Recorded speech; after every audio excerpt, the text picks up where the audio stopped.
Welcome to Circuit 42. Circuit 42. The one-stop location for all things geek.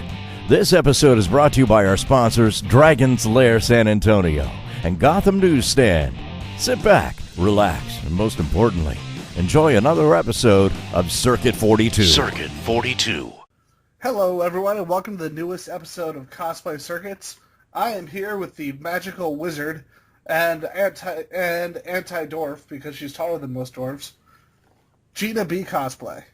I wouldn't say most dwarves, though I am just as hairy as them, if you really want to be honest. It's my Italian nature. Well, that works out. Oh, about Saberjaw. What about it? Well, I hear he's pretty awesome. Also a shark. He's a little sharkalicious. Yeah, he's got like a rock band. It's made in the 70s. So, of course he does, because every TV show in the 70s had a rock band. Well, I mean, it's very iconic nature of that type of era. Let's be serious. Yeah, but we don't have that anymore. I mean, like, imagine if, like, we start off the first episode of, like, Lucifer, and Lucifer has a rock band. I think the ratings would immediately go up. Yeah. Which, Maybe well, you actually, should write a memo, you know, just like put a little memo in with the writers of Hollywood or wherever these TV show people live and be like, get on this shit. well, remember we sent that one over to Fox where we said, fire that person and cancel your shows? And then they did. You mean like Scarlett Johansson for Ghost in the Shell? We've got to talk about that, actually, because it's an interesting topic that a lot of people have been just kind of throwing around. And it's such a hard thing to nail down, because we'd love to have, like, a Rinko Kikuchi in the role, but at the same time, you know, especially when you look at something like what Max Landis put up, the Hollywood is bizarre. They don't want to try new things. And at the same time, if you put it from a studio perspective, it's going to be really hard to market an actress that very few people have heard of in the States. Well, I mean, it also depends what kind of marketing team you hire. Look at Pacific Rim. They didn't advertise that at all, and it was a phenomenal movie. And it was still a flop. And, like, even Scott Pilgrim, you know, that was a phenomenal movie, but they didn't advertise it well. So it was also considered a flop. Meanwhile, the fans of it absolutely loved it. So there's, like, that two sides of the coin, like the actual fans who are going to pay attention and buy all the merch, and, you know, the actual marketing side to get to the mass media. I think you risk it John Carter, which I actually liked, but the director outright said, I do not want name actors in the movie. In the leads, I want to cast unknowns. I want to cast people who would fit the roles better. But unfortunately, that movie just bombed. I think they made the decision of giving the director too much power. It's like, so you're going to handle all the marketing for the movie too. Which seems like a good idea. And then when you saw those trailers, where they were like half-finished trailers. I remember seeing the trailers and being like, I have no idea what the hell is going on for this. The sad thing is, it's actually a good movie. And you wouldn't get that at all from the previews. My biggest thing, though, with Scarlett Johansson personally is the fact that I don't think she's a talented actress, and I know a lot of people are going to immediately want to not listen to the rest of this episode because I just said that, but if you look at her array of work, I feel that she is very deadpan in the face. She doesn't have a lot of roles where she has to give a lot of facial features or just like emotion. She doesn't have a lot of roles where she actually physically speaks. I don't know if you've noticed that. I think the funny thing is, like, when she first started, like with a lot of actors, when she first started, she seemed to have a lot more range. Like, you look at stuff like Lost in Translation. I loved her in Lost in Translation. So right? I'm not anything against her. Like, she was phenomenal in that movie, but I also loved that movie as a whole. Yeah. But, like, all of her recent work, to me, Lucy and the Black Widow thing, like, they're the same effing character. And unfortunately... Well, have you seen Under the Skin? No. It's by Jonathan Glazer, who's like this, like, he just makes dark as shit, weird movies. Like, he made Sexy Beast with Ben Kingsley, and he did a bunch of videos for, like, Massive Attack and Blur and Radiohead. And it's this crazy-ass, like, underground sci-fi movie with her. And it's like, can we get this performance out of your other roles, please? But that's also another point, is that it's not just her as an actress, it's how people are directing her. She's going to perform as to what people are telling her to do. So you can't put all the blame on her, and I understand that. But my thing is that Major Kusanagi is such an in-depth character. I'm The a fact that they're still diehard calling fan. her Kusanagi in there just shows what's wrong with Hollywood right now. Like, they didn't even think to give her maybe a different name. They're calling her Kusanagi still. Well, the thing is that like there's a lot of symbolism going on in this series. There's a lot of depth, and not just with the series and the people that the characters are interacting with, but like Kusanagi herself has such like depth, and she's so introspective, and I don't think that they will have Scarlett Johansson be able to pull off that deep nature, because she's there to look pretty, unfortunately, to me, is how I'm interpreting everything that's going on.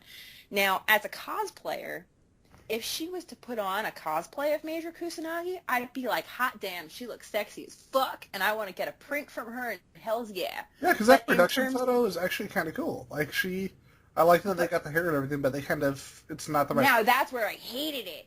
She's clearly doing the Ghost in the Shell standalone complex outfit because she's wearing that leather jacket. Yeah. But her hair is black, though, like the original movies. Yeah. So they're clearly fucking up just the general They're mushing everything together. designs. And that peeves the hell out of me. I'm like, give her those 80s bangs. Like, give her something. Give her continuity if you're gonna, because the thing is that like with all the superhero movies, there's a lot of things that people hate, and it's because they're diehard fans of a specific branch of, say, a comic book. And when their favorite characters, like let's pick Green Lantern for example. A lot of people hated Green Lantern, and I understand why. Because it was a jumble clusterfuck of different story arcs. Yeah, because... unless you actually read each of those story arcs, you would not understand where they were pulling the reference from, and they mush-mashed them all into one storyline. It's like what happened with Batman Superman. Although, from what I've heard, I am curious to see the director's cut, because apparently what they cut out, and it seems like it's a trend for Zack Snyder, that the stuff the studio makes him cut ends up making the movie a lot more comprehensible and a lot better. Well, it's more of like, I think like the director's cut for Snyder is more of like this is for the fans, not necessarily for the mass. Like they're giving like a cookie cutter mass media version, and then they're giving the fan like of the source material. Like Watchmen, like where they cut back in Black Freighter, and it's like, yes, this should be in there from the start. But, like, I totally understood what was going on for Batman versus Superman and how it's all going to go for Darkseid. And, like, I got all those references. Yeah, I don't understand the people. Like, actually, I do understand, because like you were saying, that was a movie made for the people who are reading all the comic books, and the people aren't going to get it. The problem is they're making a fan film instead of a movie. And I love the idea of a fan film, because you and I are huge fans, but at the same time, you have to have that balance. And that's my point, is that if you're going to now take something like Ghost in the Shell, where there's multiple movies and two separate, like, anime series arcs, as well as, you know, all the other source material from the actual artist who's still producing shit, and if they're going to start taking things and mishmashing and putting it together, as someone who's seen it all, I may or may not recognize where it's coming from. But there's different... Though there's overall arching and linking themes, there's different things that they focus on for their symbolism in each different segment that's been put out. And if you're going to start mashing it as you please, it's going to fuck up the entire message of what the original source was supposed to be. Yeah, because my favorite continuity, personally, is the first movie, because I'm a huge fan of stuff like Blade Runner, and I love the really, really dark tone that came with that first movie. And, like, a lot of people are going to hate me, but I never liked the baby tanks. And I think by kind of streamlining it, taking out the more humorous elements, Mamoru Oshii actually did a better job than Shiro. Simply because the fact that he, like, you know, I love my fan service, but if I'm having a really serious story... You want it serious. Yeah, and he trimmed exactly what needed to be. He took out the I hate to say it, basically the softcore porn from Masanori Shiro.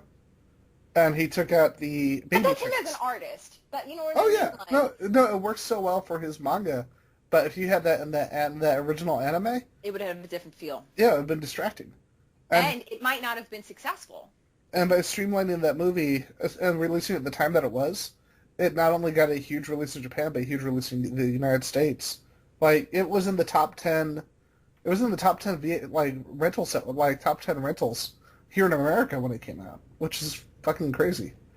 So, I mean, that's my overall arching issue. It has nothing, literally nothing to do with whitewashing and everything to do with being a fan of the source material and being concerned that they're going to pick and choose their themes and mash it and, basically sully the depth that I was attached to, you know what I mean? And my mind was blown watching some of this. And, what was even crazier is that I understood, and I actually read people's papers written on some of the symbolism that was in the series. And then years later, I actually, because my dad, he's a super geek too, and I watched it with him. Yeah. And he was especially for Standalone Complex, he's oh, such and such just got kidnapped and this is happening and look at this political thing. He goes, he would pause it and he's like, this actually happened in the 70s.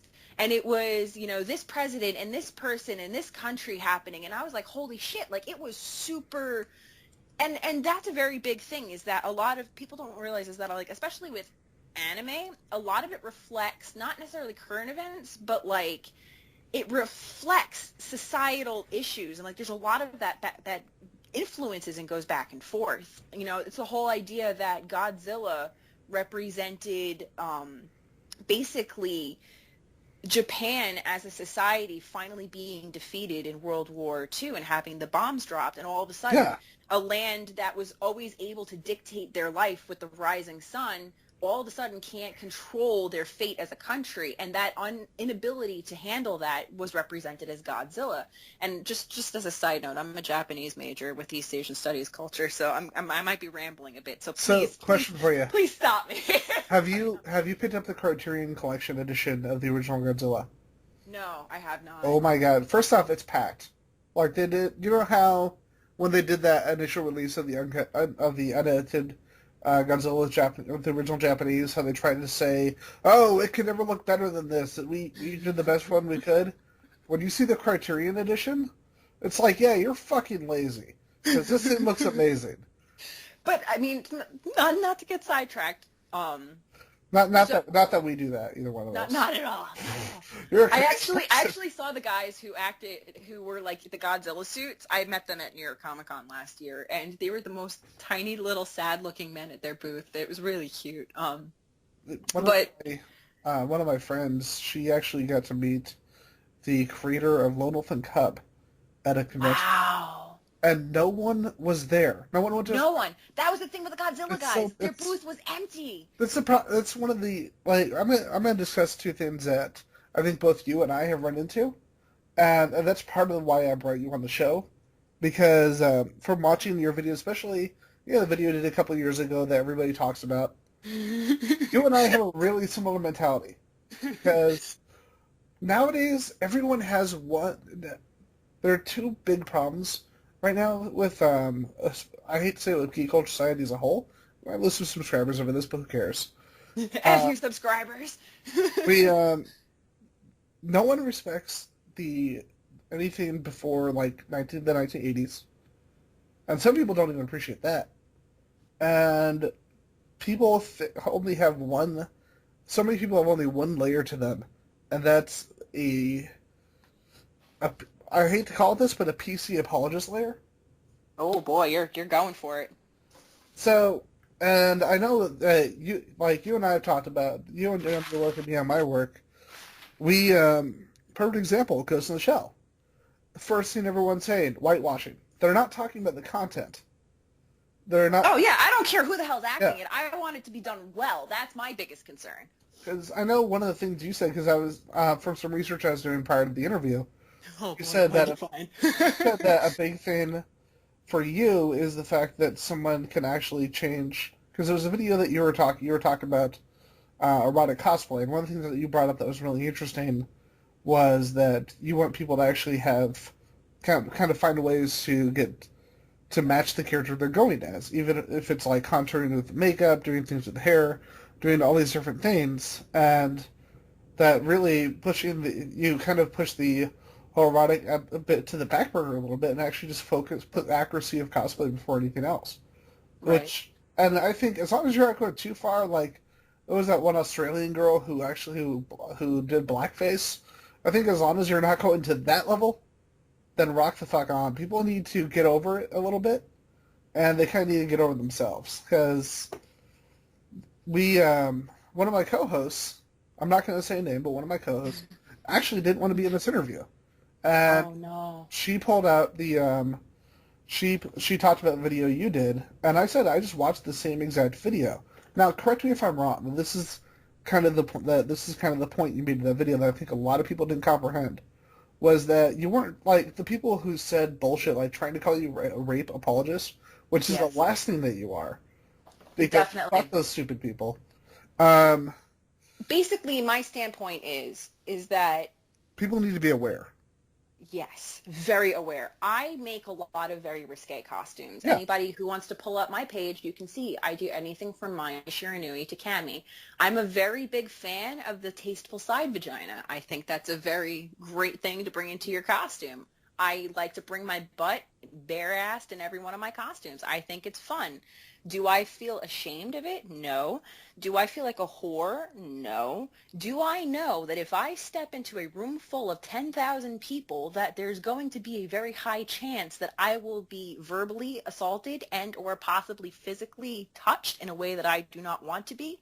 Yes.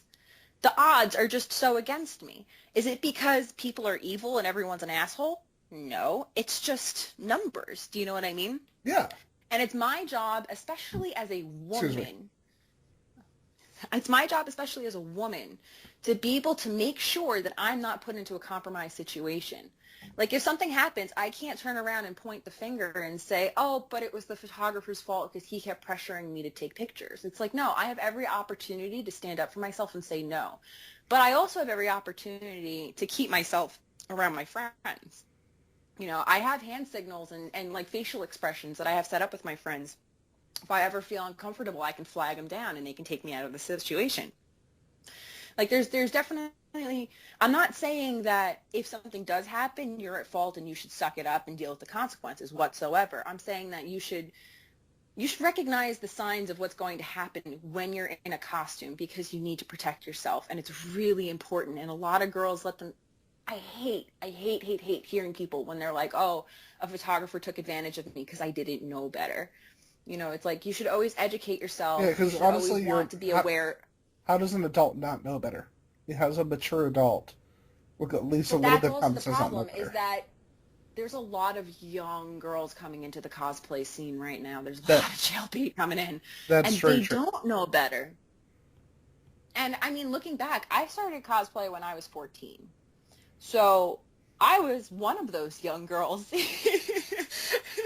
You know, like I was one of those young girls up at the con wearing my nothing but like fur delicately placed in little places and trying to, you know, get accepted by senpai. And I just wanted to be a part of the whole thing. And I met a lot of people that way, and thankfully I was never taken advantage of. But like looking back, I was a total idiot. I had all my information on MySpace, and I told people about it, and I added random people there, and it was just like, oh my God, it was such a mess. And we always tell people, don't put your personal information on the internet. And here I am on MySpace.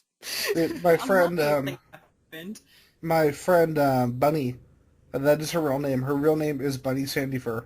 And it had one of the greatest introductions from anybody. My name's Bunny Sandyfur, and no, I'm not a stripper. Oh no. And that was, she worked at a bookstore, and she's like all tiny and literally looks like she has the face that you would associate with someone named Bunny. That's good for her though. At least she's not like, you know, like a hulking 6'5" like athlete So, you know, named Bunny. so do you know what one of her first cosplays was when she was 14? Probably not a good choice. None of us made good choices back Bondage then. Elf.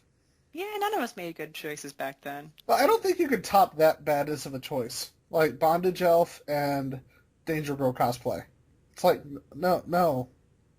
Stop that. But the thing is that back then I feel like we were still told by our parents to make sure that we're watching out for ourselves. Yeah. Whereas nowadays people are just like, hey mom, hey dad, I'm going to a con. And everyone's like, oh, have a nice time, honey. And like, that's it.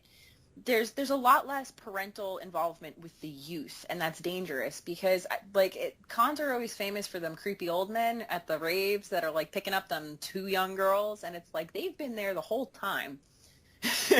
And it's just now all of a sudden becoming an issue with the whole cosplay and it doesn't equal consent thing, like of people getting harassed. But it's like they've been there the whole time. It's not a surprise. There was a convention I was at. I was reviewing press, and I was waiting this one line, and like these parents left, probably like their I'd say probably like 13-year-old and 14-year-old daughter, just left her there in the line, and went off to go. And when they came back, because I was in line waiting to do press stuff, and I was taking pictures of cosplayers, that sort of thing, I asked them, where were you guys? And they said, oh, I was getting coffee, when I was smoking a cigarette. And I said, you left your... Now, I told them, you're very lucky that I'm the person that your daughter ran into, because I'm going to tell you outright, there's a lot of creepy fuckers at a convention. There's a lot of drugs at conventions. Yeah, and I said, is this like her first convention? Yeah. Okay, one of you should be with her. Yeah. Fighting system always. Yeah, and it's like, why would any, like, we talk about the inexperienced young cosplayers, etc. But how about the thing that we need to also talk about? Stupid parents. You know what I mean? See, well, I'm on the different spectrum because I have both my parents when it comes to cosplay are actually on the opposite ends of the playing field. My dad's a huge Trekkie, and he went to cons himself growing up. So it's like when I said I wanted to go to conventions, my dad was like, oh, okay, have fun. Yeah. He totally knew what goes down, and he was okay with it because he was excited that I was coming into my own geekdom, and he'd finally have something to weeb out with. Yeah. Whereas my mother was like, she was convinced that conventions were excuses just for giant orgies and was absolutely against for any type of event that I ever wanted to go to. You should have done? You should have messaged her and said, well, yeah. just to see what happens. But the thing was that when I was that young, I didn't understand that it actually was an excuse for giant orgies, and I didn't realize that until years later. We're going to the first San Diego Comic-Con in the 70s where it's four room sharing movies at a Marriott. Probably not. But later on, definitely. Especially some of the creepier cons. Yeah, once it hit like the 90s and like the early thousands, it's all the raver people, all the DDR kids that came in with all their drugs and just like they ruined it for everybody. I do like the modern conventions, but there is something about, I know it sounds funny to say San Diego in 2007, but it was before it completely got engulfed into MediaCon. Like, I could go to the Artist Alley and I could hang out with, like, Jim Lee and shit. Well, the advent of, like, the giant major powerhouses of the superhero movies, in my opinion, is what all of a sudden streamlined it. And once it got streamlined, it became a lot more advertisement-based. Yeah. And that's my problem right now with New York Comic Con. It's like the purity of it is gone, and it's all about, what exclusives are being sold, and it's all about what new trailers, and it's all about what new, booths are marketing prototypes for things, and it's just, there's nothing about the actual content anymore, and a lot of conventions are building up like that right now, where it's more advertisement-based, and it's not fun. To me, that's not fun, so I've actually stopped going to a lot of conventions because I'm there for my friends. When my first convention, I went in cosplay, and I met other people who was wearing from the same, show, from that same fandom. And I met these people, and we saved each other's in our phones as the characters we were cosplaying as. And we kept meeting up just to be able to cosplay together and enjoy a fandom together. It had nothing to do with what new marketable, paraphernalia was out for a particular series that we enjoyed. It was literally all about being able to find someone who could connect with me on something that I was very passionate about, because I never had a big group of friends, in middle school and high school. When I was in middle school, I was pudgy. I had granny glasses and acne, and I was in honor society, and I had braces, and I had no freaking friends, and I would just read by myself in the corner. And to be able to go to my first convention and find other people who were similar to me was the most mind-blowing experience ever. I all of a sudden didn't feel alone. And that's the reason why I kept cosplaying. It had nothing to do with, can I look more accurate than someone else? Or it had nothing to do with my skills are better than someone else, or this costume gets more attention than someone else. It had nothing to do with anybody else so much as I wanted to be able to, escape my shit-ass life because I hated not having friends, because when I put this outfit on, I was able to be that character, and all of a sudden people respected me and people wanted to be my friend because I was that character. It's that's about gone. it's about relatability and people understanding. And that have you ever heard of a convention called YushaCon? No. YushaCon's got kind of a sad history. Where is it located? It's in Austin. Oh. And I'm actually located in San Antonio, and so it's not far away. It's an hour and a half away. I have not been to any Texas cons yet, but one day I'm hoping to get down there. I hear the Texas con scene is a phenomenally close knit, awesome area. It is. It's that and the Arizona one, and I'm fortunate to be kind of an Arizonan/Texan.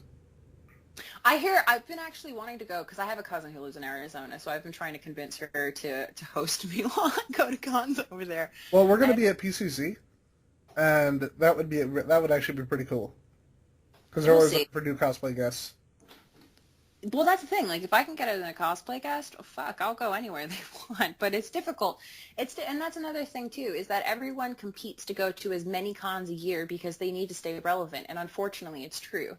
When you have a cosplay page, if you want the mass numbers, you need to have consistent content being posted. And it's not just selfies. It's consistent new things being made. It's consistent body progress, costume progress, conventions, things that are relevant to the page and you have to have something new and consistently being posted. Otherwise, people aren't going to want to follow you. And that's how a lot of the big people who've gotten, to the 200,000 plus, likes on Facebook got there because they're consistently posting and I'm not saying maybe one picture a day. I'm talking 5 different types of things a day. And I personally don't give a shit about social media. I'll post when I want to post, and if I'm not, I don't give a shit. And because of that, I've stayed at a very lower count, and that has nothing to reflect upon me as a person, just so much as that I really don't care enough to, and I don't push myself too. A lot of people, you find a lot of cosplayers who are every day saying, buy my prints, buy this, I have this, make sure to check this out, and like and share. And it's I don't do that, because if someone wants to follow me for my work, they're going to follow me. And if they don't, well, then they don't. And so it's there's a huge, especially when it comes to conventions, they want guests who are constantly posting, because then that has a bigger draw for them.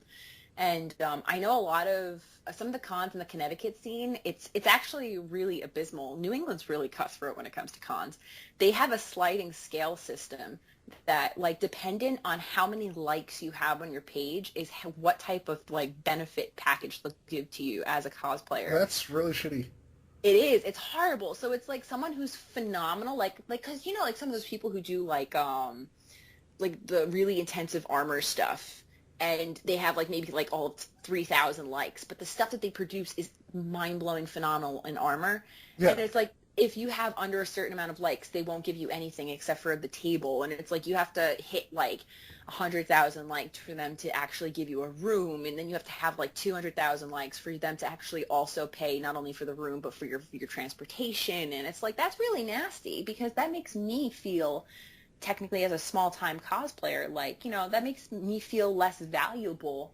Whereas you'll have other women who are, or even men, because there are a lot of guys in cosplay that are big names, but simply because, but they may or may not, I'm not going to point fingers, be as skilled or more skilled, and they're getting these huge packages, as benefit packages from these cons because they just have the like count.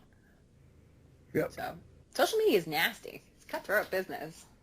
But what I was talking about with YushaCon, it's a perfect example of behavior at conventions, how it can ruin a convention. Do you have an idea on their first year? this was when ADV Films, the anime company, Yeah. was still around. So you had, first year, you had Matt Greenfield, you had Amanda Wynn Lee, you had Tiffany Grant, you had who's the guy who did the voice for Golden Boy? You had all of them. Yes, they were able to like cheaply just get the whole. But you had everyone. You had the entire ADV team at the con. And you would get people like Monica Rial, and Grant was a regular at the con. She's not gonna lie, all the things you hear about her being really creepy, especially towards male fans, all of it is true. We'll probably never have Tiffany Grant on the show. But somebody just decided to be, just because someone had different tastes than somebody else, they decided to be an asshole at the con. And the sad thing is, they were. I know you're probably not going to be shocked by this. They were younger. And they decided they're going to cause some drama and start insulting other people based off what they liked. At the end of the show, for like the 4th or 5th year, they said, yeah, we're done. We're closing down the con. It's a shame when that happens, too. I always feel like, not necessarily youth, but people that are new to any not necessarily fandom, but subculture, it's difficult to streamline yourself in there and to be accepted. So it's easier to victimize yourself or to ruin it for everybody else sometimes than it is to work your way in. But and guess what? Sad. You want some good news from this, though? Did they create new regulations? They basically said we're reopening, and it's gonna be 18 and up. It's going to be smaller, but it's going to be 18 and up. I love 18 up cons. Oh my god, I wish all of them were 18 plus cons. Fuck it, I want 21 plus cons. Like, being like at Dragon Con and not having to worry about any of these young ass kids up in my business is the most phenomenal thing ever. I need to hit up Dragon Con. There's so many cosplayers I like there. I know you're a regular there. Pigeon Poo's a regular there. All these cool people that I'd love to meet. And just the crazy variety of guests. I mean, the fact that you have like magicians and like Patrick Stewart and like what the fuck.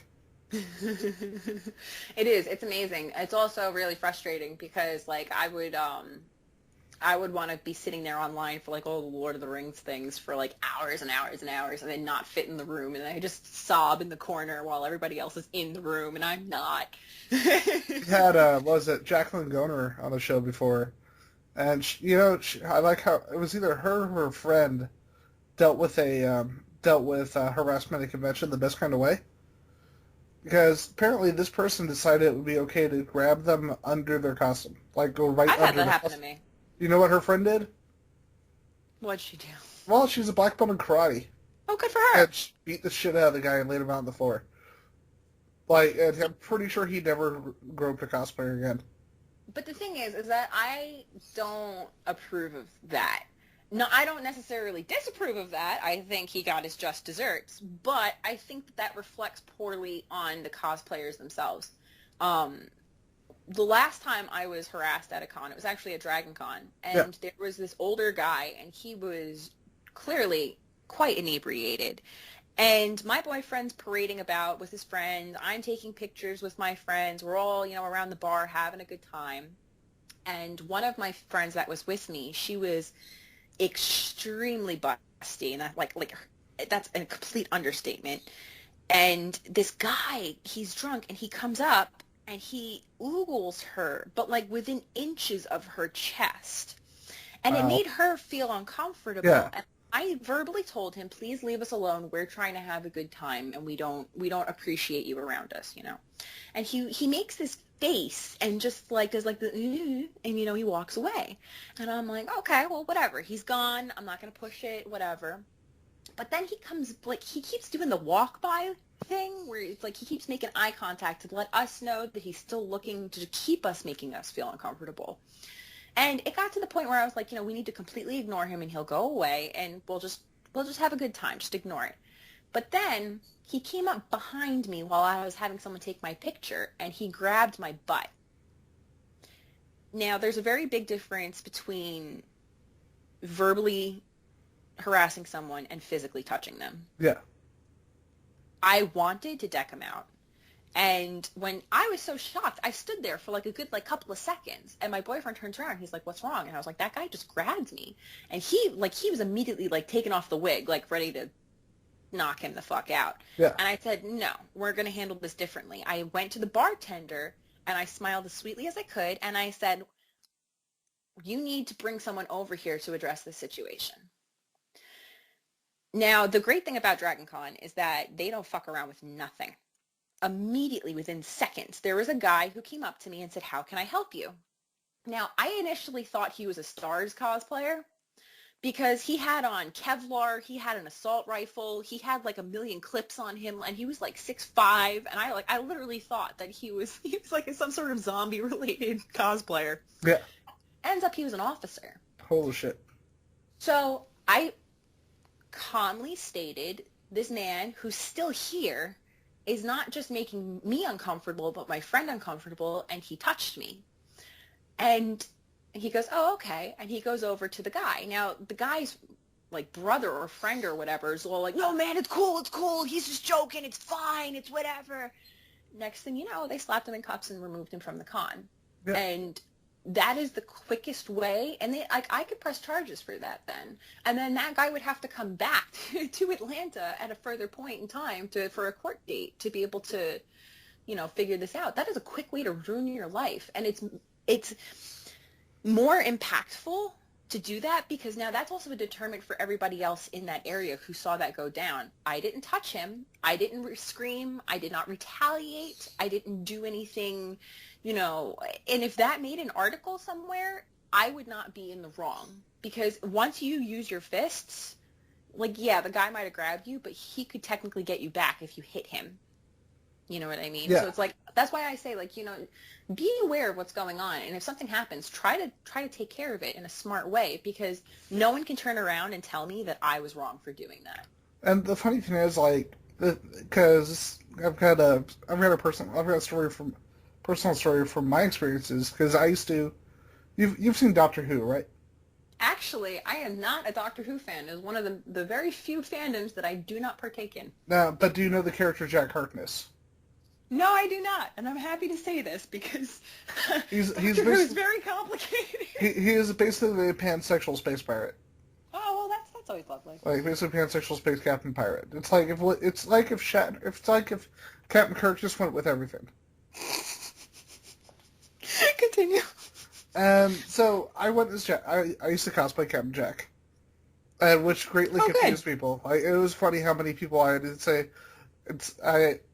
I think "No, I'm not gay. I'm in character" became a huge part of me at conventions. Well, naturally, that's for anybody who cosplays Captain Jack. Yep.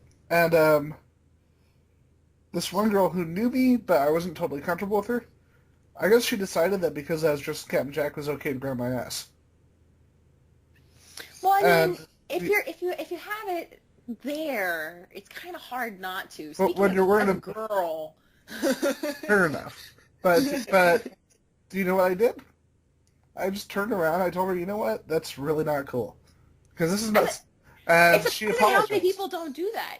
But that's my point. It's surprising that it's surprising how many people do not turn around and say, "I do not like that. Please do not do that." They just stand there and take it. And then when the person leaves, then they cry or they tell someone and they confide or they feel hurt. It's like if you don't say something immediately, like you will never resolve it. She apologized, and we get along fine. She just knows that's not something that's not something you did to do. Right, that's the line. Yep. And I think people, like you were saying, people forget that you can actually turn around, you can talk to somebody, and you can tell them, no, please stop. It's amazing how that works. But, like a big part of why we started Cosplay Circuits was also, for the opposite, because you've got a lot of people who seem like they're almost afraid. Like you've got the other extreme where they're almost afraid to talk to cosplayers, like they put them up on some kind of pedestal. I hate that. It's annoying, right?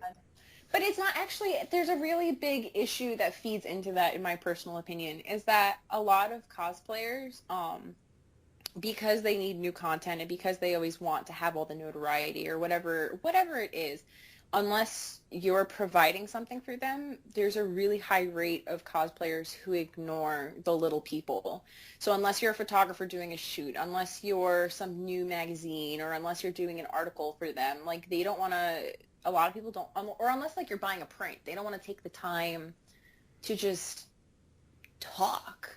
And the sad thing is people will like think that this is how all of them are. Like the funny thing is, if you talk to Ivy Doomkitty at a convention, she will take the time for everybody. And not many people do, and I feel so bad, especially when it comes to the issue of, is there an actual, like, 'cause there's a lot of people of us who are very socially inept, and it's not just a matter of like, oh, I'm shy. It's like, no, there's a lot of people who have not necessarily mental issues so much as just like, autism or Asperger's, or just, like, there's a lot of issues that people have, and you can't treat everyone the same, essentially. Yeah. When someone comes up to me and just says, I think you're pretty and I'm so happy I can meet you, and then they run away, that's not necessarily them being an asshole because they're just screaming random shit at me and running away. Yeah. That might have took them literally all day to come over and to be able to just look at me in the face, let alone say something, before they lost their courage to flee. Or they might not be able to communicate well, and they know that, but they still want to be able to interact with me in some way. And it's like, it's difficult to make that judgment call, as the cosplayer. But I try to give everybody the time. If they're going to take the time to come over to me, and especially if they try to strike up a conversation, I can be kind enough to at least smile and listen to them for a good few minutes to be able to judge whether or not they're worth talking to. Like, just blowing everybody off immediately, I think, is really unfair. Yeah, and so there's your bird. I try. Well, you have Bird, and Bird will always support, right? I try to do my best. We have I used to have 2 parrots. Unfortunately, what kind of parrots? They're Amazon yellowheads. But we're in Panama, so when you have birds like that, you really can't, like, taking them in the States is kind of a complicated manner, unfortunately. But because we own birds too. That's so cool. What kind? We have a Quaker, and we have a couple of lovebirds and some doves. That's too cool. I miss my pets. My family, they have 2 German Shepherds, Logan and Siri. And it's so funny when they came into San Antonio, because they live in Arizona, my family. Mm-hmm. They sent me a picture, and they said, hey, they're waiting for you. And they had a picture of Logan and Siri waiting by the hotel window. And apparently all they had to say is, where's Ian? And they ran right to the window, and they were waiting until I got there. Oh. But,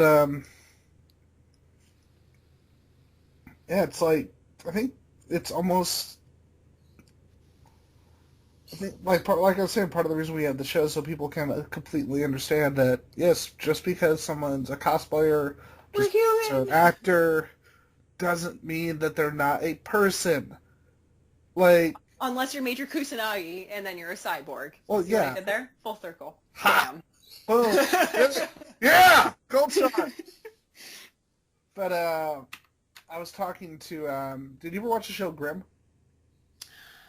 I did in passing, just for a bunch of episodes, and then I kind of... Well, the lead actor, Dave Quintoni? Yeah. Well, I was at a show, and he and his wife were there, and I just came up to him, and I said, hey, Dave, how you doing, man? My name's Ian, blah, blah, blah. I enjoy the show. And he said, yeah, it's a lot of fun. I said, awesome, man. I work for the website Circuit 42, and just talked about what I do. He talked about when he taught, and we were talking about, who's that actor? He's on the show. He was on the American version of Being Human. Oh, I don't know. He was also in The Mist and a bunch of other stuff. He's got those weird eyebrows. That guy with the weird eyebrows. Well, you'll know, like, if I show you, you'll know. Sam Witwer. Oh, okay. Yeah, so you know what I mean. The guy who thankfully does not shave his eyebrows anymore. It's like stop that, dude, please. You look the only like person who can pull that off is Whoopi Goldberg. Yeah, and you see where she's at right now. Hey. Oh. She was great back in the day with the Patrick Swayze movies. Dude, frickin' Star Trek. So, judging from that reaction, somebody tells me we're going to end up talking about Star Trek before the night's over. Well, actually, if you really want to talk about Star Trek. Oh, hold on. Let me the funny part. Then we'll move to the Star Trek. Because I'm pretty sure both of us have controversial opinions regarding Star Trek, so it'll be fun. Probably not, but... But, with Tony, he was saying, "Oh, dude, freaking Whitwer, he loves the podcast and stuff. That's so cool." And as we're wrapping up the conversation, he just looks me straight in the face and says, "Do you know why you've succeeded?" And it's like, and I said, and I'm trying to play it cool because like Star was on TV show and shit. I'm putting aside the fact that he used to be on Road Rules. We don't talk about that. But I said why? And he said, because you've got gumption, man. And I just told him, people are people. I don't care if someone's famous. That does not make them any more or any less of a person. And it's really relieving, actually, honestly, to meet other people who feel that way, because being able to have a normal conversation without the whole... I mean, I understand that, like, if someone likes what I make, that's one thing, but to constantly, like, deprave yourself and, like, to make you, like, verbally put yourself down in a conversation with me and make it seem like I'm so exalted, like, it gets old really quick. And I always try whenever I meet anybody else who's quote unquote, famous, whether it's like a podcaster or a voice actor or like whatever it is, or, I try to reciprocate with that because I know it's relieving to just be treated like a human being sometimes. I wouldn't be able to do what I do, and I don't think you would either if we had that mentality. Don't get me wrong. I'll fangirl the hell out on certain people. And I'll straight up tell them I'll open up with my statement and be like, I'm gonna mouth breathe at you for a couple of seconds, but I just need to get through that phase real quick, and then we can have a normal conversation. There was I had two moments like that. One was Marina Sirtis, Troy from Star Trek, because I was talking to her, and she has that voice, especially if you grew up on Gargoyles. She has that voice as Demona. And I just told her after talking to her, we were speaking for a while, and I said, you are still just absolutely stunning. And she thanked me, and she was actually really happy to hear that. She was complimented. And then the other one was, you've seen the original Nightmare on Elm Street, right? No, I do not do well with horror movies. Okay, well, there was an actress on there. She played a character named Tina. And it was one of the coolest fake outs ever, because they introduce her first. They make her the first character. They give the first sequence in the movie. They're giving a lot of development to her, and then you have her friend too. And then Tina gets killed a third of the way through the movie. Did George R.R. Martin get involved with this storyline? Nope. But it's such a smart way to do it, because you completely think that she's going to be the survivor girl. And she, if you remember the Highlander TV series that was on during the 90s. Yo, I was all about fucking Highlander. There can only be one. Dude, fucking love Highlander. I love, what was it, Spoonie on SpoonyExperiment.com. It was so harsh, but he said that Highlander fans are the abused spouse of the fan. Oh no! Because, but it's so great. Because they said, you got that first one. It's like, we're another good one, right? No. It's like, oh, no. She was Randy McFarlane. She was the female lead on the first season. And I was telling her, I said, I loved you on Highlander. I had no idea that was you. And she said, yeah, but they got rid of me after the first season. She said, they replaced me with the other girl. And I said, well, you know what? You were a lot cuter than she was. And she actually gave me a hug and she thanked me. And, aww. But at the same time, there's that balance. It's not like I'm walking over and being like, you were famous. I can't word at you right now. I think people just have difficulty striking that balance, especially if they're just getting into this. It's also case by case. Yeah. I'm told I have a face of, like, and people, I don't know how it is, but, like, whenever I'm at a convention, people are always stopping me on the street to ask me what the fuck is going on. And it doesn't matter if I'm wearing, like, this aggressive, like, face mask with giant armor and like pincers and things, people will be like, oh, hey, what's going on? This seems really interesting. I'm like, no, you're not going to ask like the little fluffy schoolgirl that's right next to me what's going on. Like, you're going to stop me and ask me? Like, it's weird. But I always feel like people, I try to give off that approachable vibe. Which is funny because you look like my favorite costume that you've done is actually Red Hood. And Oh, I'm so happy. you look like an absolute beast in that. And then you look at the other costumes like this big grin. And then with But some that's of the them, thing. I feel, oh Yeah. my goodness, when I put that outfit on, so first of all, that outfit came about because it was for winter, and I realized that I didn't have a costume that actually like covered my body, which is pretty much a big issue for me when it comes to winter cons. Yeah. So my boyfriend, he called out of work like a couple of days before the con, and I came home from work, and he's like, I made you a thing. And I'm like, oh, Jesus Christ, what the hell does this mean? And he shows me, and he had made the breastplate for me. And I was like, this is amazing. So I sat down, and I sewed all the stuff for it. And like literally like 2 days before the con, we just like miraculously whipped together this outfit. And what's so amazing too is that I've actually met a ton of other Red Hood cosplayers because of it, and we all like connected. We're like, oh, what kind of guns are you carrying? Well, I have this, you have that. I don't know about this one. And it's like, so it's kind of fun to be able to like connect with that. But when I put that outfit on, before I put the actual like face mask on, and I just had all the holsters and stuff, like I felt so macho and so badass. I felt like I could run into a room like guns blazing and just like be a beast. Like I my walk is different. Like it's just such a cool, empowering outfit to put on. And I think that really comes across too when like people see me, and I think that's the reason why a lot of people like it too, because they're like, I didn't want to make it, I didn't want to gender bend it. I didn't want to be a female Red Hood, because Red Hood is not a character that's delicate. It's not sexy. It's like he is a tortured tortured dead soul. You know? Yeah, I love the Red Hood character. Like, part of me loves the intensity of it. Part of me finds the extreme intensity almost kind of funny. Because you have but my friend, he just absolutely loves the character. He's prepping a costume for him. And I said, dude, you seriously need to go around the con and just take everything that everyone says super seriously and somehow relate it to death and suffering. And it's like, someone's like, hey, would you like some ice cream? That's the ice cream that was responsible for your mother's death! Ah! And Batman couldn't make the cut, so I have to do it for him. Yeah, so now I can never have that ice cream again.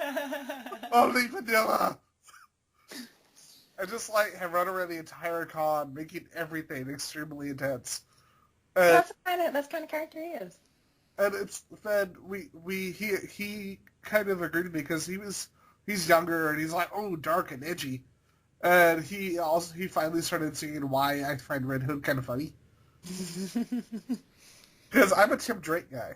Like You're one of them. Well, I'm a professional 90s kid. I can't help that shit. But can we both agree then that there's no better Robin than Damian Wayne? I can debate that, but Damian Wayne, when he first started, I would have told you now. No, but like he really grew into like his roots. You know why Grant Morrison wrote him that way, right? Please enlighten me. Tell me. Well, and you probably got this from the character. He was turning us into the other characters. And pretty much however the characters viewed Damian, we were supposed to be put in that mentality too. So when they first introduced, he's just an annoying little fucker. And he's a little psycho, and it's like, I'm gonna go kill Tim Drake. And it's like, dude, it's cool. You don't have to try to murder Tim Drake. It's okay. And he was obnoxious, and people hated him. You know, but then as the character went on, especially when they brought him into Batman and Robin with Dick Grayson as Batman, he started to get more and more and more likable. And I really personally also like him in all the animated series stuff that they're doing right now. Yeah. Like, I think that they did I like the voice actor, how, like, petulant he is. I like, you know what I mean? Just like how he grew up, like how they're doing it with the animated side of it. Like I really, really like. I also liked it when he totally kicked Nightwing's ass. That was a really good fight, in my personal opinion. See, I can't. The funny thing is, I cannot stand the current Batman voice actor. Really? Is it? It's just because it's not your boring. classic. Hmm. The moment they brought and the fact that we see Kevin Conroy as Thomas Wayne. But Kevin Conroy he just is so classically. He's been doing it for so goddamn long. It's really difficult whenever they bring in a new. But Jason Amaro is just dull. He is very monotone, but I mean, I never saw it as a bad thing with the series. The one that I think is a perfect is like the one perfect replacement. He is better than freaking Billy Baldwin. Like, what the fuck were they thinking when they brought him into the Crisis of Two Earths movie? That was like the worst choice they could have made. Sometimes though, like they're just literally looking to change it up or not pay the amount that the guy was, the original voice actors are asking for. Like it could be literally anything under the sun. I love Bruce Greenwood from Under the Red Hood. That was a bitchin' ass movie though. And when they brought him back for Young Justice, which Batman, are they going to be making a third season? I remember they basically said that based off the Netflix views. Right, I know that, but did that ever get resolved? They haven't confirmed it yet. It's still kind of up in the air. But I think that Under the Red Hood had the best voice cast since the animated series. Well, I got to meet the entire original cast of the animated series. That's pretty bitchin'. They had a panel at New York Comic Con this year, and a good friend of mine, he was the moderator for it, and so because of that, I got to personally meet them all, and they signed my Wonder Woman tiara, all of them. So that was really exciting. I'm not gonna lie. So speaking of animated, and speaking of Wonder Woman, one of the best DC movies that nobody talks about, the Wonder Woman animated movie. Because that was like a sort of like side venture, in my opinion. And they didn't advertise it. Like all the other movies got trailers and all the other movies were like released with a big thing and yada yada. But the Wonder Woman one was kind of like quiet. And then they sort of like put it to the side and came out with a new Wonder Woman anyway for Justice League War. So it's like she's completely revamped.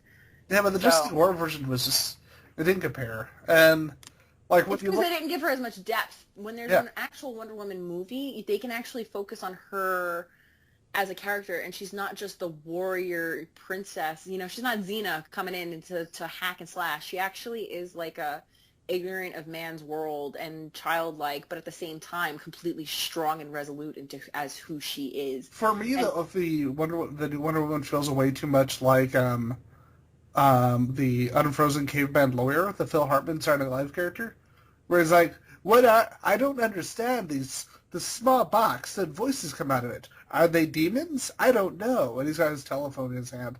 That's why it's going to be really interesting to see the new Wonder Woman movie. I think with Batman vs. Superman, Gal Gadot was phenomenal. She was fucking awesome in that movie.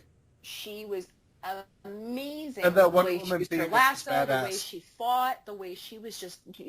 I just said it's good that she's not always hacking and slashing, but she was in there hacking and slashing and doing her job, and I thought it was phenomenal. So I'm really, really excited to see this new movie. Me too. And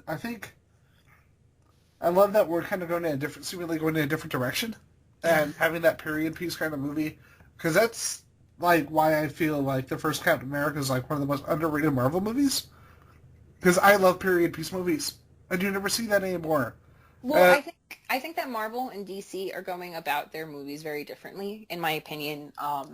They have Marvel where they're introducing a solo movie for each character, and then they'll randomly have an Except Avenger... for Elektra. Oh, yeah. Except for a lot of people. But, but then they're going to have a random Avenger movie where they have to rewrite and force the characters together to be able to cohesively have an Avenger movie. And you can tell that these characters, like, there's a lot of, to me, forced humor, and there's a lot of, it's a lot of hard writing to get all of these now established strong characters to work together for random collab films. Yeah. Whereas with DC, they're starting with a movie that introduces everyone at one point, they're able to gauge what the fans are actually like keying in on, and then from there they can do all their spin-offs. But because they're all established at the same time, they cohesively exist together, is my opinion. Yeah. I don't know. I mean, I might get some hate mail over that. I'm like, well, the Marvel movies are better because it's Marvel or whatever. But I mean, I grew up in a DC house. I will always be a DC fan. The Marvel movies might be fun and they might be funny sometimes and they're entertaining, but if they were the same, if both movies were the same kind of movie, it'd be really fucking boring. So yeah. And it's really I'm glad that we don't have that. I also don't think that people realize that what they're doing right now with the whole Batman versus Superman thing, that wasn't set in our standard Earth. Yeah. That was literally, that's the reason why Batman kills. That's the reason why Superman's a dick. It was almost like an Elseworlds. It is, because they're going into that Infinite Crisis arc of all the alternate worlds. And that's why they're saying... Lex Jr.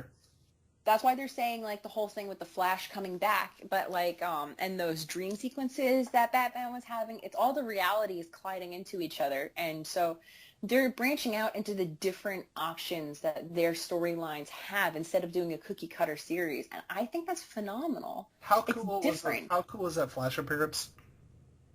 I don't like the Flash, though. I don't like the guy that they chose. Well, I'm talking about just the dream sequence, like I mean, that was really cool. And the whole thing with all of them, the way that they introduced all the characters was really awesome, too. Because when I heard that there was going to be, like, 8 bajillion characters, I was like, how the F are they going to incorporate all these people? And, like, I had literally no idea, like, how the storyline was going to go and be, like, cohesive with all these random people. But by having it the way that they did, I thought was really smart. Another thing that bothered me was everyone who complained about Jesse Eisenberg being Lex Luthor didn't realize that he was Lex Luthor.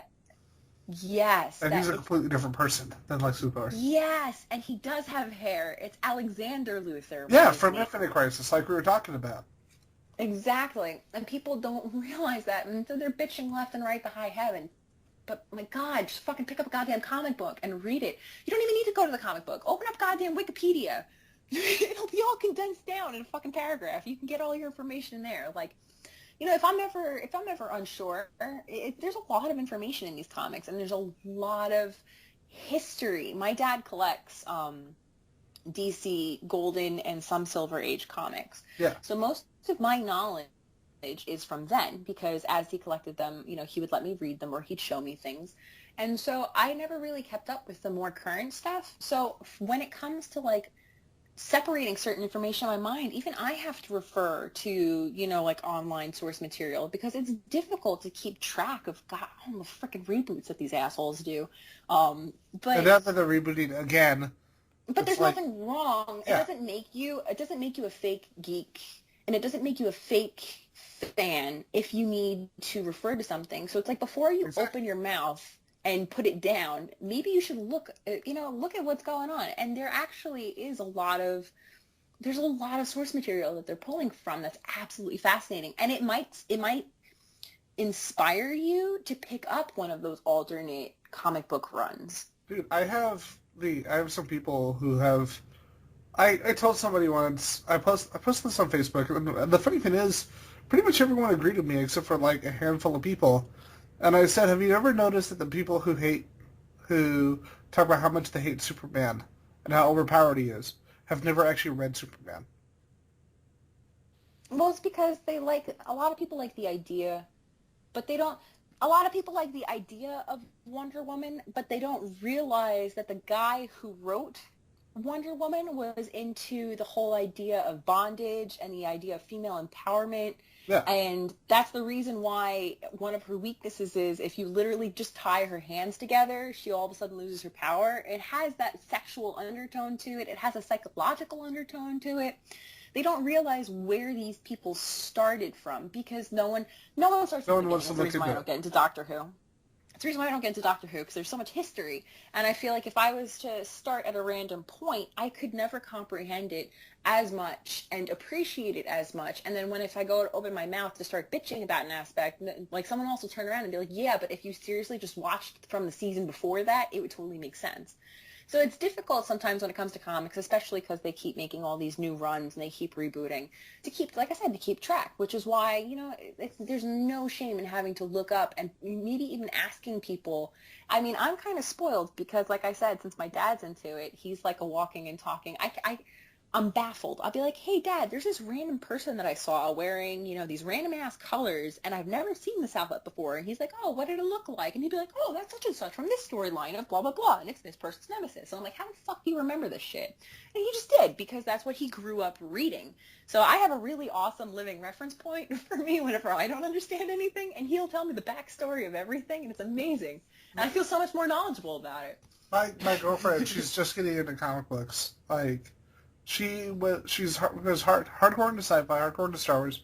Never really read any comic books, and it's intimidating though when you're from the outside coming in. But when she first walked into my house, you've got like framed back issues. You've got like a bookshelf full of trades, hardcovers, graphic novels.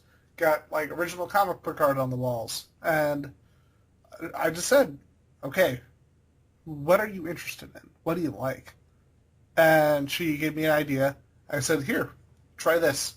Because a big thing for her is, like you said, with Doctor Who, if I'm going to read this, am I going to know what the fuck they were talking about because I haven't read anything else? So first thing I gave her was The Origin of Wolverine. I said, start with this. And she loved it. And she had one of my favorite reactions because she got to that point in the series where James accidentally pops his claws. It also makes it new for you again to be able to share it with a person. I was so excited for the first time. Yeah, because we had some laundry and she had to redo it, and I was happy about that because she was right before that big twist in the story. So I said, oh, don't worry about it. Just keep on reading. We'll just chill out here. And so she gets to that point, and she's, oh my god. Holy crap! The little kid who couldn't swim because of the asthma is Wolverine. And I said, yeah. And I loved it. It was like the greatest reaction that anyone could have had. And I love that she said the asthma. But I love sharing new things with people. And actually, I listen to a lot of podcasts specifically for that reason, because they'll not only recap things, I can find other stuff that I want to get into, or like, see what's going on, or all the recommendations that people have to check out. And it's really exciting sometimes. I mean, there's tons of comic runs that I would never think to pick up, mostly because I just don't have the time to sit there and browse, and then I'll hear someone recommend it and I'll be like, hell yeah, I'll look into that. Or, you know what I mean? Like there's a movie, or if there's just, whatever it is. I'm more of a book person. I like reading intensely long series, and that's why I'm like a diehard Lord of the Rings fan. I'm majorly into just reading. For last year, I read about 300 books in 2015. So you're a goddamn wizard, is what you're saying. I am a wizard of higher learning when it comes to books, yes. Because I can read about 70 pages an hour. Yeah.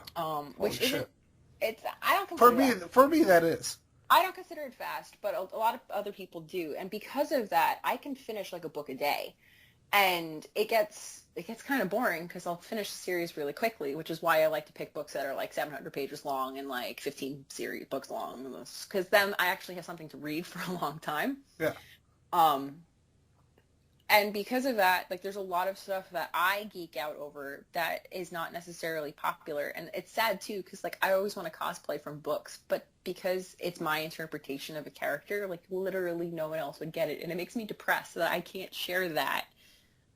But then all of a sudden they're making all these books into movies nowadays, so it's like, oh well, maybe if I pray hard enough, they'll pick one that I like. You know which one I would love to get re-released, and I think would do better now than when it came out? Do you remember The Legend of the Seeker?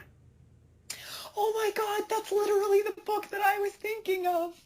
Oh, I love the Mordsith. They're my favorite. I want to make one of their outfits with all that red leather and like that really intense, aggressive French braids that they have. And I'm just like, they're so badass. How great would it be to see Raimi get a second chance at the TV show?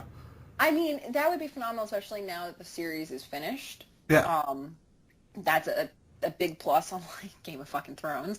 So having a complete book series that has a very high fandom following, as well as a very in-depth storyline that can be done there was 12 books, but that could realistically be done in maybe 6 or 7 seasons, if they cut out some of the extraneous going back and forthness.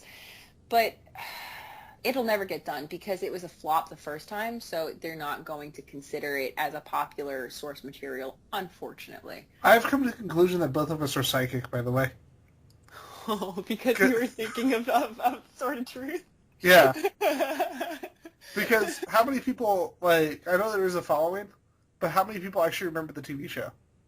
Well, that was a horrendous monstrosity. I think that's even being generous. I know, but it was fun. You had that Raimi insanity. The only reason why it's fun is because you were passionate about the characters. If from an outside person, it wouldn't be something I would sit there for more than 5 seconds for. Either way, it was better than some of the other Raimi shows that came out that we don't talk about. What was that one that Gina Torres was on? I love Gina Torres. Anyone who watched Firefly loves her, but the Cleopatra or something, it was one of the worst TV shows of all time. Well, some people are not meant to be using geek Cleopatra source material. That was it. But some people are not meant to be using geek source material and directing it. I mean, we can talk about M. Night Shyamalan Ding Dong and his monstrosities on every front of TV series and or movies. So you can always tell a fan of the critic because they call M. Night Shyamalan Ding Dong. You know. But you have to say it like J.P. Sherman when you say it. You have to say M. Night, M. Night Shyamalan Ding Dong. I'm really excited to hear you say that. But I'm gonna as long as we're going to controversial opinions, I'm gonna say something going back to Marvel movies. Sure thing. I'm one of those people that liked Iron Man 3. Ooh, I don't know about that. But I can tell you why. First Okay. off, they tell you in the beginning of the movie, they very subtly tell you that he's not who they say he is. He's not the Mandarin. Because right at the beginning of the movie, they say Mandarin is a phrase meaning pretender to the king. They have that right at the beginning of the movie, and they tell the audience he's not the Mandarin. My issue was more so of just That I found Tony Stark more interesting than Iron Man. Yeah, it was it wasn't Iron Man, it was Tony Stark movie. Yeah. And that was kind of sad because people were going into it expecting there just to be consistent Iron Man, and there wasn't. And so that sort of, I think that's what hurt most in that movie, not necessarily having a random actor guy being the Mandarin. One of my favorite comic book runs was Matt Fraction's Hawkeye, and it was more about Clint Barton than it was Hawkeye. And I've always put character first. Well, don't get me wrong. It's good sometimes to be able to relate. When you have someone who's always a superhero, it's very difficult as a regular Joe Schmo to be I affiliate enough with this character to feel passionate about it. So it's really good to humanize. And that makes me want to also cosplay. You know what I mean? If there's those relatable points. Also, not just relatable points, but points that make me... So, for example, I love, again, Major Kusanagi because she's a badass bitch who takes no shit from nobody.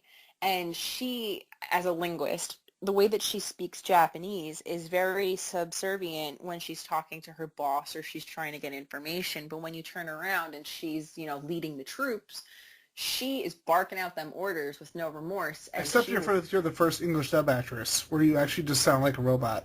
Well, That's one of those infamously bad dubs ever. I've never watched it in English, so I wouldn't. You have to watch it at least once because everyone else is really good, and apparently she thought she was supposed to sound like a robot. Well, because she is a robot, but that's neither here nor there. But my point is that she had such strong qualities that I wanted to cosplay her because I wanted to affiliate with those strong qualities, not necessarily because I could relate to it, but because I wanted it. You know what I mean?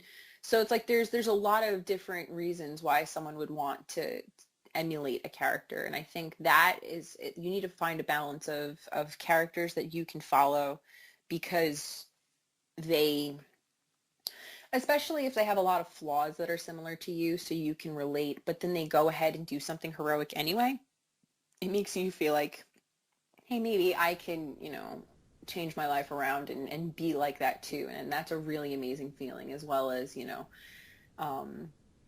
those traits that you wish to have yourself, and you wish that you could be more like such and such, and that's a really amazing influence in your life as well. And I think that's my personally my two main reasons for wanting to cosplay someone. It's like maybe I can fire an arrow with a tiny little Ant-Man on the top of it. I wouldn't go that far. No, because I have to, because so many of the people I know, whenever I say, yeah, Hawkeye's awesome, they say, but nothing happens with him in the movie. It's like, read a comic book. It's like the song, read a motherfucking book. But that's exactly what I'm saying before, yeah. With the whole idea of there's literally so much, and they're just taking little snippets for these films. And so if you feel like you're interested in something, pursue it. It's great. And then you can then go to cons and talk to other people about it, and then have these amazing, phenomenal, not only conversations, but friends.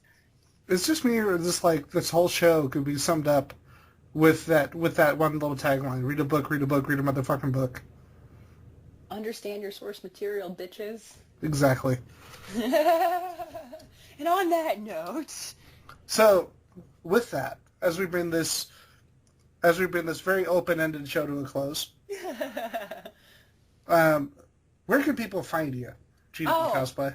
I exist in a very small part of the corner of the internet. I have an Instagram, and that is, my tag is just Gina B Cosplay with no spaces. And I exist on Facebook, so that's facebook.com/Gina B Cos, just COS, because Facebook's an asshole and won't give me the whole title.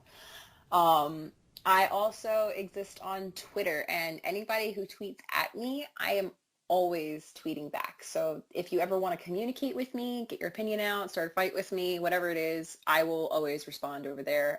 And again, I'm Gina B Cosplay over there. And that's my main internet corner that I live in. But feel free to drop in and, like I said, strike up a conversation, and you never know. I might end up sending you some dank memes, and we'll have a great time.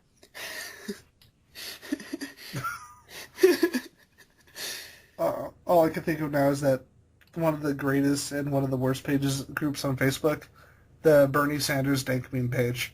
There's a lot of really good dank meme pages, I'm not going to lie, but we're not going to get into that because that's going to be like another half hour of conversation. All right, and with that, we bring the newest episode of Cosplay Circuits to a close. I am Ian McIntosh. This is... Oh, am I supposed to finish that? Mm-hmm. Oh, I'm so sorry. I was not paying attention. Listen to me. I'm spacing out, going like, oh, he's talking. This is going to be an important part right now. Well, I'm Gina B Cosplay, and I'm here on the whole cosplay circuit. Yeah. Yeah. Anybody who wants to check it out should keep following this podcast. Yeah. And if they don't, they're a bad person. They could just eat a dick. Yeah, pretty much. All right, and with that, we come to the end of the newest episode. Thank you guys for listening. Go follow Gina B Cosplay on the Facebook, but don't follow her creepy, because that would just make us all sad. Yeah. All right, and with that, that is the end of the newest episode. Woohoo! Bye-bye. Bye-bye. You've been listening to Circuit 42, brought to you by Dragon's Lair San Antonio and Gotham Newsstand. Join us for our next episode. For all things geek. Circuit 42.